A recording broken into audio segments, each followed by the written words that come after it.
Jaguar fighter jet ప్రమాదంలో మరణించిన IAF pilot Siddharth Yadav దుర్మరణం తీవ్ర విషాదాన్ని నింపింది. క్లిష్టమైన సమయంలో అత్యంత ధైర్య సాహసాలను ప్రదర్శించి తోటి పైలట్ను అనేక మంది పౌరులను కాపాడిన సిద్ధార్థ్ యాదవ్కు యావదేశం సంతాపం ప్రకటించింది. ఆయన త్యాగం, ధైర్యాన్ని గుర్తు చేసుకుంటూ అశ్రునయనాలతో సెల్యూట్ చెబుతున్నారు.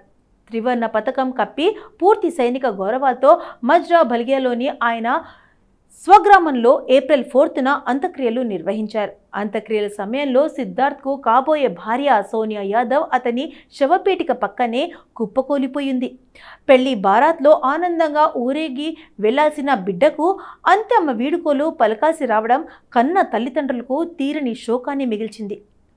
ఫైట్ లెఫ్టినెంట్ సిద్ధార్థ్ ఈ జెట్ ప్రమాదంలో మరణించడానికి కేవలం 10 రోజుల ముందే సోనియా యాదవ్తో నిశ్చితార్థం జరిగింది. నవంబర్ 2న అంగరంగ వైభవంగా ఈ జంటకు పెళ్లి చేసేందుకు ఇరు కుటుంబాలు ఏర్పాట్లలో మునిగి ఉండగా ఊహించని విషాదం తీరని శోకాన్ని మిగిల్చింది. ఫైటర్ జెట్ ప్రమాదంలో మరణించిన సిద్ధార్థ్ పార్థివ దేహాన్ని స్వగ్రామానికి తరలించి గౌరవ లాంఛనాలతో అంత్యక్రియలు నిర్వహించారు. ఈ సందర్భంగా కాబోయే భార్య సోనియా సిద్ధార్థ్ శవపేటిక పక్కనే కూలిపోయింది. బోరున విలపిస్తూ అంతులేని శోకంతో ఆమె మాట్లాడిన మాటలు అక్కడున్న ప్రతి ఒక్కరి హృదయాలను కదిలించాయి.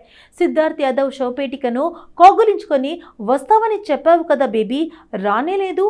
బేబీ తూ ఆయా నహీ, తూనే కహా థా మే ఆऊंगा అంటూ విలపించిన తీరు అందరినీ కలిచివేసింది. కన్నీళ్లు ఆపుకోకుండా అక్కడున్న ఎవరి తరము కాలేదు. పలువురు కుటుంబ సభ్యులు, సన్నిహితులు, స్నేహితులు, ఇతర అధికారులు సిద్ధార్థ్కు వీడ్కోలు పలికారు.